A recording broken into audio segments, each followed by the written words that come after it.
నమస్తే, welcome to special focus. మానవత్వాన్ని చంపేసిన యుద్ధకాంక్ష, కన్నీరు పెట్టిన కానరాని జాలి దయ, ఎండిన పేగులు పెడుతున్న ఆకలి కేక, తిండి కోసం పసిప్రాణాలు దేవులాట, గుక్కెడు నీళ్లకు తప్పని దండయాత్ర, దారుణాతి దారుణమైన స్థితిలో గాజా, మనసులు చెలించే హృదయ విదారక గాథ. గాజాలో ఎందుకీ పరిస్థితి? మళ్లీ మొదలైన యుద్ధంతో ఇక కోలుకోవటం కష్టమేనా? గాజాలో మళ్లీ యుద్ధం మొదలైంది. మానవతా సహాయం నిలిచిపోయింది. ఒక్కపూట కూడా ఆహారం దొరక్క పాలస్తీనా వాసులు అల్లాడిపోతున్నారు. కనీసం తాగునీరు కూడా లేదు. సరిహద్దుల దగ్గరే ఫుడ్ ట్రక్కుల్ని ఇజ్రాయెల్ ఆపేయటంతో గాజాలో ఆకలి కేకలు వినిపిస్తున్నాయి. ఆహారం దొరక్క చిన్నారులు తల్లడిల్లుతున్నారు. ఈ యుద్ధం ఇలాగే కొనసాగితే ఆకలి చావులు తప్పవా? మానవత్వాన్ని చంపేసిన యుద్ధకాంక్ష, కన్నీరు పెట్టిన కానరాని జాలి దయ, ఎండిన పేగులు పెడుతున్న ఆకలి కేక, తిండి కోసం పసిప్రాణాలు దేవులాట, గుక్కెడు నీళ్లకు తప్పని దండయాత్ర, దారుణాతి దారుణమైన స్థితిలో గాజా, మనసులు చలించే హృదయ విదారక గాథ. ఎక్కడ చూసినా ఆకలి కేకలు, ఎవరిని కదిలించినా కన్నీళ్లు, పిండి లేదు తిండి లేదు. ఒక్కపూట భోజనం కోసం ఎన్నో కష్టాలు. పసి హృదయాలు తల్లడిల్లుతున్నాయి. జనం డొక్కలెండుతున్నాయి. కనీసం రొట్టె ముక్కైనా దొరకని కుటుంబాలెన్నో. 2 రోజులకు ఒక్కపూటే భోజనం. ఇవి గాజాలోని దారుణ పరిస్థితులు. మరోసారి ఆహార సంక్షోభ పరిస్థితులు ఏర్పడ్డాయి. ఇటీవల మళ్లీ దాడులు ప్రారంభించిన ఇజ్రాయెల్ సేనలు మానవతా సామగ్రి తరలింపును అడ్డుకుంటున్నాయి. మచ్చుకైనా వారిలో మానవత్వం కనిపించడం లేదు. నోటికి మెతుకులందకుండా రాక్షసంగా వ్యవహరిస్తున్నాయి. 6 వారాలుగా దైన్య స్థితి నెలకొంది. ఆకలితో వేలాది మంది చిన్నారులు అల్లాడుతున్నారు. గాజాలో 20 లక్షల మంది ఆహారం కోసం సహాయక సంస్థల మద్దతుతో నడిచే చారిటీ కిచెన్లపైనే ఆధారపడుతున్నారు. కానీ ఇవి రోజుకు 10 లక్షల మందికి సరిపడా భోజనాన్ని మాత్రమే తయారు చేస్తున్నాయి. ఆహార పంపిణీ సమయంలో వందలాది మంది ఎగబడుతున్నారు. 18 నెలలకు పైగా సాగుతున్న యుద్ధంలో గాజా ప్రస్తుతం అత్యంత దారుణమైన మానవతా సంక్షోభాన్ని ఎదుర్కొంటోంది. బహిరంగ మార్కెట్లో ఆహార పదార్థాల కొరత వేధిస్తోంది. ధరలు మండిపోతున్నాయి. ప్రస్తుతం 80% మందికి ప్రాథమిక ఆహార వనరుగా మానవతా కార్యక్రమాలే నిలుస్తున్నాయని WFP ఏప్రిల్ నివేదికలో తెలిపింది. గాజాలో చాలా మందికి రోజుకు ఒక్కపూట భోజనం దొరకడం లేదని ఓ నార్వేజియన్ రెఫ్యూజీ కౌన్సిల్ ప్రతినిధి చెప్పారు. చాలా మందికి 2 రోజులకు ఒక్కపూటే భోజనం లభిస్తోందని ఐక్యరాజ్య సమితి తెలిపింది. గత నెల నుంచి గాజా స్ట్రిప్కు మానవతా సాయాన్ని ఇజ్రాయెల్ అడ్డుకుంది. నిత్యావసర వస్తువులు, అత్యవసర సప్లై ఎంట్రీని నిలిపివేసింది. ఇజ్రాయెల్, హమాస్ మధ్య తొలిదశ కాల్పుల విరమణ ఒప్పందం గత నెల 1న ముగిసింది. ఈ నెల 20 వరకు కాల్పుల విరమణను పొడిగించాలని ఇజ్రాయెల్ ప్రతిపాదించింది. కానీ హమాస్ ఒప్పుకోలేదు. దీంతో గాజాకు మానవతా సాయాన్ని ఇజ్రాయెల్ అడ్డుకుంది. 2వ దశ కాల్పుల విరమణపై 2 పక్షాలు సంప్రదింపులు జరపాల్సి ఉంది. ఈ ఒప్పందం కుదిరితే ఇజ్రాయెల్ బందీలను హమాస్ విడుదల చేయాల్సి ఉంటుంది. అలాగే ఇజ్రాయెల్ కూడా పాలస్తీనా ఖైదీలను తిరిగి అప్పగించాలి. అంతకుముందు కుదుర్చుకున్న ఒప్పందాలను ఇజ్రాయెల్ ఉల్లంఘిస్తున్నదని, అందుకే 2వ దశ కాల్పుల విరమణకు తాము ఒప్పుకోవడం లేదని హమాస్ స్పష్టం చేసింది. గాజాకు మానవతా సాయాన్ని, ఆహార సరఫరాను ఇజ్రాయెల్ పూర్తిగా అడ్డుకోవడంతో పరిస్థితి దారుణంగా తయారైంది. ఐక్యరాజ్య సమితితో పాటు అంతర్జాతీయ సమాజం భారీ పరిమాణంలో పంపిన ఆహార నిల్వలన్నీ సరిహద్దుల దగ్గరే కుళ్లిపోతున్నాయి. గాజా ఏమో నిస్సహాయ స్థితిలో ఆకలితో యుద్ధం చేస్తోంది. గతేడాది మాదిరిగానే ఈసారి కూడా అక్కడ ఈద్, పాలస్తీనా వాసుల ఆకలి కేకలు, ఇజ్రాయెల్ బాంబు దాడుల నడుమే ముగిసింది. యుద్ధం దెబ్బకు గాజా ఆహారోత్పత్తి సామర్థ్యం పూర్తిగా పడకేసింది. తిండికి కూడా అంతర్జాతీయ సాయంపైనే ఆధారపడుతోంది. ఇజ్రాయెల్ మాత్రం తమ బందీల విడుదల కోసం హమాస్పై ఒత్తిడి తెచ్చే ప్రయత్నాల్లో భాగంగా మార్చి నుంచే గాజాకు ఆహారం, మానవతా సాయం సరఫరాను పూర్తిగా నిలిపివేసింది. సహాయక ట్రక్కులు గాజాలో అడుగుపెట్టి కొన్ని వారాలు దాటింది.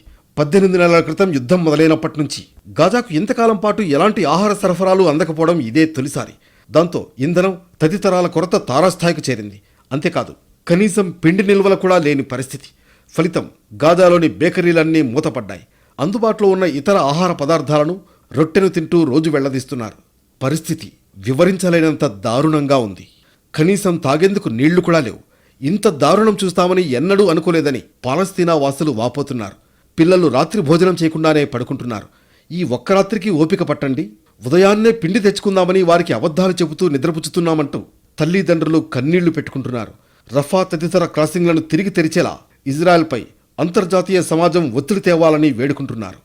రొట్టెతో పాటు గాజావాసులకు వంట కోసం గ్యాస్ను కూడా బేకరీలే అందించేవి. అవి మూతపడడంతో వండుకోవడానికి కలపనే ఆశ్రయిస్తున్నారు. కానీ దానికి తీవ్ర కొరతే ఉంది. కలపను బ్లాక్ మార్కెట్లో అడ్డగోలు ధరలకు అమ్ముతున్నారు. దాంతో అది జనానికి అందుబాటులో లేకుండా పోయింది. నూనె, ఈస్ట్ వంటి బేకింగ్ పదార్థాలు కూడా కొనలేని పరిస్థితి ఉంది. బేకరీలు మూతపడడంతో పిండి ధరలు ఆకాశాన్నంటాయి. ఒక్క సంచి ఏకంగా 400 షెకల్స్కి అమ్ముతున్నారు. యుద్ధానికి ముందు 25 షెకల్స్ ఉండేది. గత జనవరిలో స్వల్పకాలిక కాల్పుల విరమణ సందర్భంగా కూడా 35 షెకల్స్కు దొరికేది. ఎక్కడ చూసినా ఏ పూట కాపూట పిండి ఎలా దొరుకుతుందా అనే ఎదురుచూపులే. యుద్ధం మొదలైనప్పుడు ప్రజలు ఆరోగ్యంగా దేన్నైనా తట్టుకునే సామర్థ్యంతో ఉన్నారు. ఇప్పుడంతా మారిపోయింది. రొట్టెకు కూడా దిక్కులేదు. దాంతో జనం ఏది దొరికినా తిని కడుపు నింపుకుంటున్నారు. కానీ కొద్ది రోజులుగా చాలామందికి తినేందుకు ఏమీ దొరకడం లేదు. ఇంట్లో ఉన్నవన్నీ అమ్ముకుంటున్నారు. చాలామంది పాలస్తీనియన్లు రద్దీగా ఉన్న గుడారాల్లో బతుకీడుస్తున్నారు. కొందరైతే వీధుల్లోనే పడుకుంటున్నారు. తిండి వండుకునే పరిస్థితులు లేవు. కాల్పుల విరమణ సమయంలో గాజాలోకి రోజుకు 500 నుంచి 600 ట్రక్కుల్లో సహాయక సామాగ్రి వచ్చేది. ఇప్పుడన్నీ ఆగిపోయాయి. కాల్పుల విరమణ ముగిసి యుద్ధం తిరిగి మొదలైనప్పటి నుంచి ఘోరమైన మానవతా సంక్షోభం నెలకొంది. మార్చి 2 నుంచి గాజాలోకి మానవతా సాయాన్ని ఇజ్రాయెల్ పూర్తిగా ఆపేసింది. ముఖ్యంగా బేకరీల మూతతో ఆహారం కోసం కేవలం వాటిపైనే ఆధారపడ్డ లక్షలాది మంది పస్తులుంటున్నారు. దిగ్బంధాన్ని తక్షణం ఎత్తేయకపోతే గాజాలో త్వరలోనే మరణ మృదంగం తప్పేలా లేదు.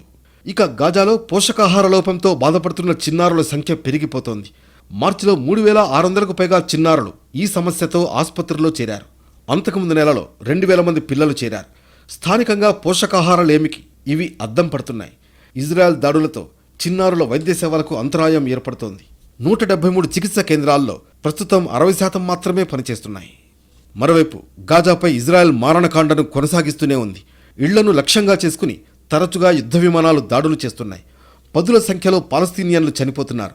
దాడుల్లో భవనాలు ధ్వంసమవుతున్నాయి. ఎంతోమంది శిథిలాల కింద నలిగిపోతున్నారు. ప్రజల ఆర్తనాదాలు, కేకలతో నిత్యం గాజా మార్మోగుతోంది. రఫా, ఖాన్ యూనిస్, డైర్ అల్ బలా, బెయిట్ హనూన్లపైన ఇజ్రాయెల్ దాడులు చేస్తూనే ఉంది. బాధితుల్లో ఎక్కువ మంది మహిళలు, పిల్లలు ఉంటున్నారు. క్షతగాత్రులు వెల్లువెత్తడంతో ఆసుపత్రులు, వైద్య సిబ్బంది ఉక్కిరి బిక్కిరవుతున్నారు. సేఫ్ జోన్గా పరిగణిస్తున్న అల్ మవాసిని ఇజ్రాయెల్ వదలలేదు. అక్కడ దాడులు తాము ఊహించలేదని బాధితులు వాపోతున్నారు. గత నెలలో కాల్పుల విరమణ ఒప్పందం ముగిసిన నాటి నుంచి గాజాపై ఇజ్రాయెల్ దాడులు మళ్లీ మొదలుపెట్టింది. ఇజ్రాయెల్ సైన్యం దాదాపు 1500 మంది పాలస్తీనియన్లను చంపింది. వైమానిక దాడులతో పాటు క్షేత్రస్థాయిలో కూడా మారణహోమం సృష్టిస్తోంది. గాజా ప్రాంతాన్ని నేలమట్టం చేసి బఫర్ జోన్గా మార్చాలన్న ఆదేశాల ప్రకారం సైనికులు ముందుకెడుతున్నారు. వ్యవసాయ భూములను, నివాస సముదాయాలను ధ్వంసం చేస్తున్నారు. అవసరమైతే అడ్డు వచ్చిన వారిపై కాల్పులు జరపాలన్న ఆదేశాలతో మారణకాండను కొనసాగిస్తున్నారు. తొలి విడత కాల్పుల విరమణ సమయంలో ఎంతోమంది పాలస్తీనా వాసులు గాజాకు తిరిగొచ్చారు. ఇళ్లు నేలమట్టమైన చోటే టెంట్లు వేసుకుని నివాసం ఉన్నారు. కానీ బందీల విడుదలలో హమాస్ పేచీ పెట్టడంతో మళ్లీ ఇజ్రాయెల్ రెచ్చిపోయింది. ఒకవైపు దాడులు చేస్తూనే మరోవైపు బయట నుంచి వస్తున్న సహాయాన్ని అడ్డుకుంది. గత మార్చి 17న ఊచకోతతో పరిస్థితి మొదటికొచ్చింది. గాజాలో ఎందరో పౌరులు సమిధలుగా మారుతున్నా పరిస్థితులు ఇప్పట్లో సద్దుమణిగేలా లేవు. తినడానికి తిండి లేక ఆకలి కేకలు మిన్నంటుతున్నాయి. లక్షల మంది తీవ్ర ఆహార కొరత బారిన పడుతున్నారు. ప్రపంచవ్యాప్తంగా వివిధ దేశాల్లో ఆహార భద్రతను మదింపు చేసే integrated food security phase classification Gaza పరిస్థితిపై ఇప్పటికే చాలాసార్లు ఆందోళన వ్యక్తం చేసింది. చిన్నారులతో సహా అనేక మంది తిండి లేక అలమటిస్తున్నారంటోంది. క్షేత్రస్థాయిలో వాలంటీర్లుగా సేవలందిస్తున్న అనేక మంది వైద్యులు, ఇతర వైద్య సిబ్బంది అక్కడి పరిస్థితిపై తీవ్ర ఆందోళన వ్యక్తం చేస్తున్నారు. అన్ని ప్రాంతాల్లో పోషకాహార లోపం కనిపిస్తోందని తెలిపారు. చిన్నారులకు విటమిన్స్, మినరల్స్ లేని బ్రెడ్, అన్నం మాత్రమే దొరుకుతున్నాయని, ఇది వారి ఆరోగ్యం ఎదుగుదలపై తీవ్ర ప్రభావం చూపుతుందన్నారు. పేషెంట్లు ఎక్కువైపోతుండటంతో ఆసుపత్రులు తగిన వైద్య సేవలు అందించలేకపోతున్నాయని చెప్పారు. గత నెల దాకా గాజావాసులకు అంతర్జాతీయ సంస్థలు, దేశాల నుంచి మానవతా సాయం అందుతున్నా అది స్థానిక అవసరాలకు ఏమాత్రం సరిపోవట్లేదు. ఇజ్రాయెల్ ఆపేసిన ట్రక్కులు వస్తే తప్ప గాజాకు కావాల్సిన స్థాయిలో మానవతా సాయం అందదు. మరోవైపు 2025 జనవరిలో కాల్పుల విరమణ ఒప్పందం జరిగే సమయానికి 50,000 ప్రాణాలు పోయాయి. 112,000 మంది గాయపడ్డారు. సమిధలుగా మారుతున్న వారి సంఖ్య అంతకంతకు పెరిగిపోతూనే ఉంది. దాడుల సమయంలో ఇజ్రాయెల్ ప్రభుత్వం అన్ని రూల్స్ని బ్రేక్ చేసింది. పాలస్తీనా భూభాగాన్ని ఆక్రమించుకుంటూ ప్రజలను గాజా ప్రాంతం వైపు తరుముతూ వైమానిక దాడులకు దిగింది. నివాస ప్రాంతాలు, పాఠశాలలు, ఆసుపత్రులు, శరణార్థి శిబిరాలు, వివాహ ఊరేగింపులు, సహాయక కేంద్రాలు, ఇలా అన్నింటిపైనా బాంబులేసింది. ఈ క్రమంలో పెద్ద సంఖ్యలో సామాన్యుల ప్రాణాలు పోయాయి. ఈ మారణకాండపై ఐక్యరాజ్య సమితి, అనేక దేశాలు అభ్యంతరం వ్యక్తం చేశాయి. దాడుల్ని నిలిపివేయాలని కోరినా ఇజ్రాయెల్ పట్టించుకోలేదు. తాను అధికారంలోకి వచ్చిన వెంటనే యుద్ధానికి తెరపడుతుందన్న అమెరికా అధ్యక్షుడు ట్రంప్ కొద్ది రోజులకే తన అసలు రూపం ప్రదర్శించారు. కాల్పుల విరమణ ఒప్పంద కాలంలోనే ఇజ్రాయెల్, అమెరికా మధ్య 6.38 లక్షల కోట్ల విలువైన బాంబులు, క్షిపణులను విక్రయించే ఒప్పందం కుదిరింది. కాల్పుల విరమణ కాలంలో గాజాకు తిరిగి వచ్చిన పాలస్తీనియన్ల సంఖ్య 5 లక్షల వరకు ఉంటుంది. తమ ఇళ్లు నేలమట్టమైన చోటే టెంట్లు వేసుకుని వారంతా ఉంటున్నారు. కానీ ఈ టైంలో ఇజ్రాయెల్ సేనలు మళ్లీ వైమానిక దాడులు చేశాయి. రాత్రివేళ కావడంతో నిద్రలో ఉన్నవారు శిథిలాల్లోనే నిక్షిప్తమైపోయారు. ఒకేసారి గాజా నలుదిక్కుల్లోనూ ఈ దాడి జరిగింది. F-16, F-35 వంటి యుద్ధ విమానాలతో పాటు హెలికాప్టర్లు, డ్రోన్లు ఆకాశం నుంచి నిప్పులు కురిపిస్తుంటే నేల మీద ట్యాంకులు విరుచుకుపడ్డాయి. పరుగులు తీస్తున్న వారిని కూడా ఇజ్రాయెల్ సైనికులు కాల్చేశారు. మందులు, వైద్యులు లేని స్థితిలో భయానకమైన దాడి మరింత తీవ్రమైన సంక్షోభాన్ని సృష్టించింది. 18 నెలల క్రితం యుద్ధం ప్రారంభం కాగానే తన దగ్గర బందీలుగా ఉన్న 251 మందిని విడిచిపెట్టేస్తామని, బదులుగా ఇజ్రాయెల్ జైళ్లలోని పాలస్తీనా వారందరినీ విడుదల చేయాలని హమాస్ ప్రతిపాదించింది. కానీ ఇజ్రాయెల్ బందీలు విడుదల చేయించుకోవడం కంటే ఎక్కువ ప్రాధాన్యత హమాస్ అంతం టార్గెట్గా యుద్ధం సాగించింది. జనవరిలో అమల్లోకి వచ్చిన కాల్పుల విరమణ ఒప్పందాన్ని టెల్ అవీవ్ తక్కువలో తక్కువ 350 సార్లు ఉల్లంఘించింది. సైనిక చొరబాట్లు, కాల్పులు, నిఘా పెంపు, గాజావాసులకు అందాల్సిన సాయానికి మోకాలడ్డడం వంటి వాటిని నిరంతరం చేస్తూ వచ్చింది. ఇప్పుడు ఏకంగా వైమానిక దాడులకు దిగిన టెల్ అవీవ్ అమానవీయ యుద్ధాన్ని తిరిగి ప్రారంభించింది. బందీలను విడిచిపెట్టడానికి హమాస్ ఒప్పుకోకపోవడంతోనే సమరభేరీ మోగించాల్సి వచ్చిందని ఆ దేశ ప్రధాని నెతన్యాహు సమర్థించుకుంటున్నారు. ఇక 20 లక్షల మంది పాలస్తీనియన్లకు జోర్డాన్లో ప్రత్యామ్నాయ నివాసం కల్పించాలని ఆ దేశ రాజును ట్రంప్ ఆదేశించారు. చెప్పినట్లు చేయకపోతే తమ దేశం నుంచి సహాయం నిలిపివేస్తామని బెదిరించారు. ఈ విధంగా పశ్చిమాసియాలో నిత్యం అశాంతిని రాజేయడానికి, ఉద్రిక్త పరిస్థితులు కొనసాగడానికి అమెరికా ఆజ్యం పోస్తుందంటారు. తాము చెప్పినట్లు వినాలని, లేకుంటే దాడులను, సహాయ నిరాకరణను ఎదుర్కోవాల్సి ఉంటుందని నేరుగా బెదిరించడం సమస్యలను మరింత జటిలం చేస్తోంది. గాజా ప్రాంతాన్ని స్వాధీనం చేసుకుంటామని, అక్కడి ప్రజలు ఇతర దేశాల రక్షణలోకి వెళ్లిపోవాలంటూ చేసిన సూచనను అరబ్ దేశాలు ఖండించాయి. అమెరికా ప్రతిపాదించిన అడ్డగోలు షరతులకు హమాస్ ససేమిరా అనడంతో ఇజ్రాయెల్ మరోసారి తన క్రూర స్వభావాన్ని బయటపెట్టుకుంది. యుద్ధం కారణంగా కకావికలమై ప్రాణభయంతో చెట్టుకొకరు పుట్టకొకరైన పాలస్తీనా వాసులు తిరిగి స్వస్థలాలకు చేరుకుంటున్న తరుణంలో వారికి బయట నుంచి వస్తున్న సహాయం అందకుండా అడ్డుకట్ట వేసింది. అధికారం నిలుపుకునేందుకు యుద్ధాన్ని ఆయుధంగా చేసుకున్న నెతన్యాహుకు, ఇజ్రాయెల్కు ఆయుధ సంపత్తిని విక్రయించి సొమ్ము చేసుకుంటున్న అమెరికాకు మాత్రం ఇవేవీ పట్టడం లేదు. కాల్పుల విరమణ ఒప్పందం 2వ దశలోకి ప్రవేశిస్తే గాజా నుంచి ఇజ్రాయెల్ తన సైన్యాన్ని ఉపసంహరించుకోవాల్సి వస్తుంది. అంటే గాజాను ఏలుకోమని మళ్లీ హమాస్కు ఇచ్చేయడమే. అటువంటి సూచనలు ఏమాత్రం కనిపించినా నెతన్యాహు మిత్రపక్షాలు ఆయనకు మద్దతు ఉపసంహరించుకుంటాయి. ఇప్పటికే ఆయనకు దూరం జరిగిన వారు ఉన్నందున రాబోయే రోజుల్లో ఆయన అవిశ్వాస పరీక్ష ఎదుర్కోవాల్సి రావచ్చు. కోర్టులో అవినీతి కేసులు కొలిక్కి వచ్చాయని తప్పించుకోవడానికి మళ్లీ ఈ యుద్ధం రాజేశారు నెతన్యాహు. మొత్తానికి మార్చి 17 ఊచకోతతో పరిస్థితి మొదటికి వచ్చింది. ఇజ్రాయెల్ హమాస్ యుద్ధం వల్ల గాజాలో పరిస్థితులు అధ్వాన్నంగా మారాయి. దీంతో హమాస్కు వ్యతిరేకంగా ఇటీవల పాలస్తీనా పౌరులు నిరసనకు దిగారు. హమాస్పై ఆగ్రహం వ్యక్తం చేసిన ఆందోళనకారులు యుద్ధానికి ముగింపు పలికి అధికారం నుంచి వైదొలగాలని డిమాండ్ చేశారు. ఐడిఎఫ్ దాడులతో ధ్వంసమైన ఉత్తర గాజాలోని బీట్ లాహియాలోని రోడ్లపైకి చేరిన వందలాది మంది హమాస్కి వ్యతిరేకంగా నినాదాలు చేశారు. తాము శాంతియుతంగా జీవించాలని భావిస్తున్నట్లు నిరసనకారులు తెలిపారు. బాంబు మూతలు, హత్యలు, వలసలు, ఆకలి కేకలతో నిత్యం నరకం అనుభవిస్తున్నామని ఆవేదన వ్యక్తం చేశారు. ఈ నిరసన రాజకీయాల గురించి కాదని, తమ పిల్లల భవిష్యత్తు కోసమని చెప్పారు. మొదట కొంతమందితో మొదలైన నిరసనకు తర్వాత వేలాదిగా జత కలిశారు. యుద్ధం ఆపాలని జరుగుతున్న ఈ నిరసనల్ని అణచివేసేందుకు నిరసనకారులను బంధించి హమాస్ హింసిస్తోందని మానవ హక్కుల సంఘాలు తెలిపాయి. గాజాలో ఎటు చూసినా విధ్వంస ఛాయలే. కుప్పలుగా పేరుకుపోయిన శిథిలాలు, కూలిపోయిన లక్షల భవంతులు, ధ్వంసమైన రోడ్లు. ఇప్పుడు వీటికి తోడు ఆకలి కేకలు. లక్షలాది మంది ఆహారం దొరక్క అల్లాడిపోతున్నారు. ప్రస్తుతం గాజాలో ఎన్ని లక్షల మంది ఉన్నారు? వీరి పరిస్థితి ఎలా ఉంది? ఇజ్రాయెల్ ఇంకెన్ని వారాలు మానవతా సహాయాన్ని అడ్డుకుంటుంది? 2023 అక్టోబర్ 7 నాటి హమాస్ మారణహోమానికి ప్రతీకారంగా ఇజ్రాయెల్ గాజాపై యుద్ధం ప్రకటించింది. అప్పటి నుంచి భీకర దాడులతో విరుచుకుపడుతూ హమాస్ స్థావరాలను ధ్వంసం చేసింది. జనవరి 19న గాజాలో కాల్పుల విరమణ ఒప్పందం అమల్లోకి వచ్చింది. మొదటి దశ కాల్పుల విరమణ ఒప్పందంలో భాగంగా 33 మంది ఇజ్రాయేలీలు, 5 థాయ్ పౌరులు సహా 38 మంది బందీలను హమాస్ విడుదల చేసింది. ఇజ్రాయెల్ 2000 మంది పాలస్తీనా ఖైదీలను జైలు నుంచి వదిలింది. హమాస్ దగ్గర ఇంకా 24 మంది బందీలు ప్రాణాలతో ఉన్నట్లు తెలుస్తోంది. 2వ దశ కాల్పుల విరమణ ఒప్పందంపై చర్చల ప్రారంభానికి ఇజ్రాయెల్ అంగీకరిస్తే అమెరికన్ ఇజ్రాయెల్ సైనికుడు ఎడాన్ అలెగ్జాండర్ మరో 4 బందీల మృతదేహాలను అప్పగించడానికి సిద్ధమేనని ఇప్పటికే హమాస్ ప్రకటించింది. కానీ దీన్ని ఇజ్రాయెల్ తోసిపుచ్చింది. బందీల విడుదల విషయంలో హమాస్ పేచీ పెడుతోందని ఆరోపిస్తూ మరోసారి ఇజ్రాయెల్ దాడులు మొదలుపెట్టింది. దీంతో గాజాలో కాల్పుల విరమణ 3 నాళ్ల ముచ్చటగానే ముగిసింది. గాజా జనాభా 23 లక్షలు. యుద్ధం ప్రారంభమైన తర్వాత వీరిలో 14 లక్షల మంది నిరాశ్రయులయ్యారు. 6 లక్షల మంది ఐక్యరాజ్యసమితి సహాయక శిబిరాల్లో ఆశ్రయం పొందుతున్నారు. ఈజిప్ట్ సరిహద్దు నుంచి ఆహారం, నిత్యావసరాలను గాజాకు చేరవేసేందుకు ఇజ్రాయెల్ గతంలో అనుమతిచ్చింది. కాల్పుల విరమణ సమయంలో 100 ఫుడ్ ట్రక్కులు గాజాలోకి వచ్చాయి.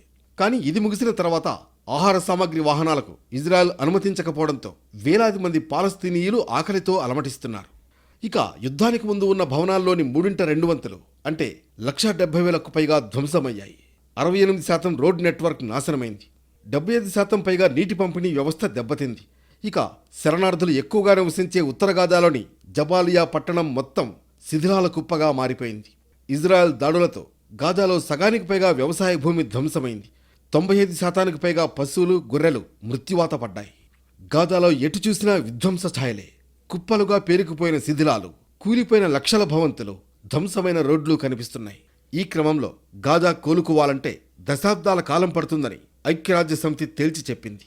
దిగ్బంధనాలు కొనసాగితే యుద్ధానికి ముందు ఆర్థిక పరిస్థితికి చేరడానికి కనీసం 350 ఏళ్లు పడుతుందని అంచనా వేసింది.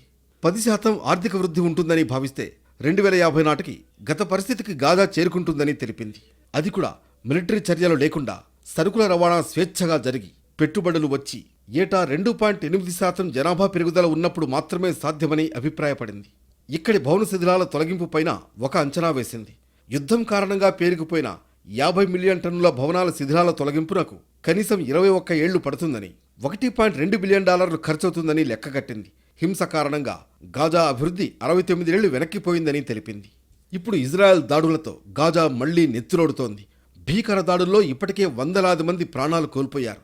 ఈ క్రమంలోనే ఇజ్రాయెల్కు హమాస్ తీవ్ర హెచ్చరికలు చేసింది. దాడులను ఇలాగే కొనసాగిస్తే, సైన్యం సాయంతో బందీలను తరలించేందుకు యత్నిస్తే వారు శవపేటికల్లో తిరిగొస్తారని తెలిపింది. మరోవైపు గాజాపై టెల్ అవీవ్ తన దాడుల్ని విస్తృతం చేస్తోంది. గాజా సిటీలోని జీటౌన్, టెల్ అల్ హవా లాంటి ప్రాంతాల పౌరులు తమ నివాసాలను ఖాళీ చేయాలని ఆదేశించింది. ఈ ప్రాంతాల నుంచి ఉగ్రమూకలు చేపట్టిన రాకెట్ దాడులకు త్వరలో సమాధానం చెబుతామని తెలిపింది. మిగతా బందీలను అప్పగించే వరకు హమాస్పై సైనిక పరంగా ఒత్తిడి పెంచుతామని నెతన్యాహు ప్రభుత్వం ఇప్పటికే స్పష్టం చేసింది. శాశ్వత కాల్పుల విరమణ ఒప్పందం కుదిరే వరకు, గాజా నుంచి ఇజ్రాయెల్ పూర్తిగా వేదొలిగే వరకు బందీలను విడుదల చేయబోమని హమాస్ చెబుతోంది. గాజాలోని హమాస్ మిలిటెంట్లకు ఇజ్రాయెల్ ప్రధాని బెంజమిన్ నెతన్యాహు కీలక హెచ్చరిక చేశారు. హమాస్ దగ్గర ఉన్న మిగిలిన బందీలను విడుదల చేయాలని సూచించారు. బందీలను విడుదల చేయడానికి హమాస్ ఎంత నిరాకరిస్తే తాము అంత బలంగా ఒత్తిడి తెస్తామని చెప్పారు. చివరకు గాజాను కూడా స్వాధీనం చేసుకోవచ్చని నెతన్యాహు హెచ్చరించారు. ఇంకా తమ దగ్గర ఉన్న జాబితాను చెప్పాలనుకోవట్లేదని నెతన్యాహు స్పష్టం చేశారు. హమాస్ చెరలోని బందీని విడుదలయ్యే వరకు ఇజ్రాయెల్ పోరాటాన్ని ఆపబోదని తేల్చి చెప్పారు. గాజా, లెబనాన్, సిరియాల నుంచి వెనుదిరిగే ఉద్దేశం తమకు లేదని ఇజ్రాయెల్ స్పష్టం చేసింది. తమ సైన్యం ఆ ప్రాంతాల్లో శాశ్వతంగా ఉంటుందని తెలిపింది. స్వాధీనం చేసుకున్న భూభాగాల నుంచి గతంలోలా మేం ఖాళీ చెయ్యం అని ఇజ్రాయెల్ రక్షణ మంత్రి అన్నారు. గాజాలోకి ఎట్టి పరిస్థితుల్లో మానవతా సాయం ప్రవేశించడానికి తాము అనుమతించబోమని చెప్పారు. గత నెలలో హమాస్పై తిరిగి యుద్ధాన్ని ప్రారంభించిన ఇజ్రాయెల్ గాజాపై మరింత పట్టు సాధించింది. 50% గాజా ప్రాంతాన్ని అధీనంలోకి తీసుకుంది. ఇజ్రాయెల్ సరిహద్దు వెంబడి గాజాలో ఒక పద్ధతి ప్రకారం బఫర్ జోన్ను విస్తరిస్తోంది.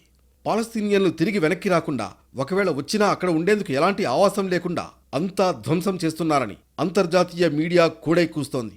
ఇజ్రాయెల్ సైన్యం, హక్కుల సంఘాలు వెల్లడించిన సమాచారం ప్రకారం ఇటీవలి కాలంలో గాజా స్ట్రిప్లో మిలిటరీ బఫర్ జోన్ రెట్టింపైంది. మొత్తానికి ఇటు ఆకలి కేకలు, అటు వైమానిక దాడులతో గాజా దద్దరిల్లుతోంది.